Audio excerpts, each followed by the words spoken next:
sent the author of the white paper, Mike Pezzullo, to China to brief them in advance of its release.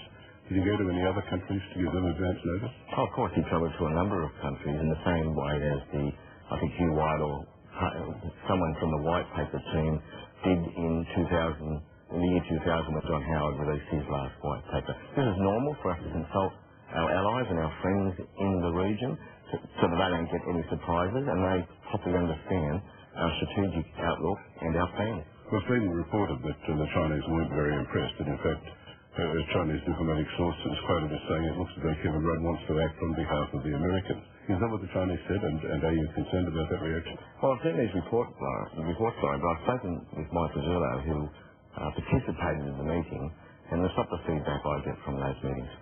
Our main intelligence agencies didn't see the Chinese build-up as a major threat. The Americans see it as primarily defensive. So why the emphasis on China? Again, I question those reports, Laurie. Of course, within the National Security Committee of the Cabinet over the course of the last 12 months, we've had some robust debates about our strategic outlook, our strategic assessment, and how we should respond. People would expect us to be having those discussions and those debates. That is a good process. But to suggest there's any large split within the defence community in this country about how we should weight our armed forces is just an overstatement. Now, you made the point that this will be good for Australian industry, but there's some concern about page 70 of the white paper, which says the 12 new future submarines will be assembled in South Australia. What does assembled mean? Oh, there's one piece of military capability for Australia, Laurie, that absolutely is unique and has to be developed and built in Australia, and that's our submarine force. Our submarines, by virtue of our geography, are unique to any others in the world. That means the lion's share, the bulk of the work, the overwhelming bulk of the work on our submarine capability will need to be done here in Australia, indeed in Adelaide. Now, there's a line in the white paper too that suggests we're not going to get engaged in any more wars, a long way from our shores, no more Iraqs. How does Afghanistan fit into that? No, we haven't said that. We've said we produced again what I would describe as a balanced force, a bigger army, bigger navy, bigger air force, a force capable of meeting a whole range of contingencies, defending the continent, playing a lead role in stabilisation efforts in the South Pacific, participating in coalition efforts in the broader Asia Pacific, and indeed participating in coalition efforts further afield in places like Afghanistan. So that line wasn't saying the Americans don't expect us to come with you if you do another Iraq? Absolutely not. Look, we're in Afghanistan under a UN mandate, but we're also in Afghanistan as part of our commitment to the Australia-US alliance. It was invoked when the towers came down on September 11, and that's why it's one of the large reasons we are in Afghanistan. I think the Australian community recognise that the alliance is really important to us. We'd expect them to come and help us if we're in trouble, and they expect, under the reciprocal obligation, that we go and help them when their homeland has been attacked, and that's exactly what we did when we engaged in the Afghanistan project. Well, you announced on Wednesday another 400 Australian troops going to Afghanistan. Malcolm Turnbull said the opposition supported and welcomed that decision.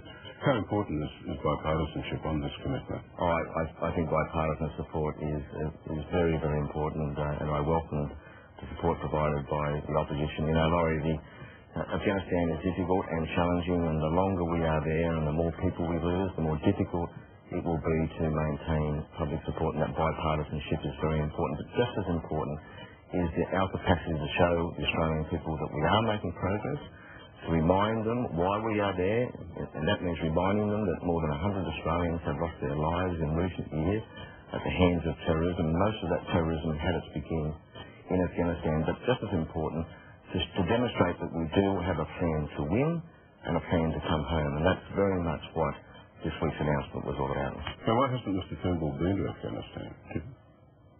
I'm not sure why Mr Turnbull hasn't been to Afghanistan yet, but I do happen to know, Laurie, that he does have plans to go to Afghanistan because I, of course, am the facilitator of that project. Well, I happen to know that he asked to go to Afghanistan last December, and the government knocked him back. He asked to go in March, and the government knocked him back. Now, if you're A, why didn't you know that? And B, if you're into bipartisanship, why won't you let the opposition let it go? Laurie, the important thing is that I am very, very supportive of the idea of Malcolm Turnbull going to Afghanistan. I'm committed to facilitating it. Now, when I have a slightly different view here about when he asked this question, This goes to the fact that Malcolm wanted to go at a certain time. It was around Anzac Day. I can now say that I was going on Anzac Day and it was going to be very, very difficult from a resource perspective. I wasn't able to tell Malcolm at the time that I was going on Anzac Day for obvious reasons. But you had the resources to ferry journalists around. I mean, David Spears from Sky News was there about the same time. You can provide resources for the press, but not for the alternative Prime Minister. Well, the really important thing is that we don't take too many resources away from the front line. What about last December? Let me finish. Just to get politicians in and out of Afghanistan. Now, I think it's important that the Prime Minister go. I think it's important that I go as the Prime Minister. And I think it's really important that Malcolm Turnbull goes as well. We've just got to smooth out the demand on the resources that those visits take. I'm very supportive of him going. I'll facilitate him going. I'm keen for him to go. One final issue. Mark Latham was your best friend in politics. Now he's suggesting there's more to your relationship with businessman Helen Liu than you've said. What's he talking about? Well, I reject any suggestion that there's more to the relationship with Helen Liu. It's a personal relationship. She did donate to my election campaign. Because what Mark Latham wrote was, the full list of largesse received by the Fitzgibbon family is yet to be made public. Is there any more to be made public? No.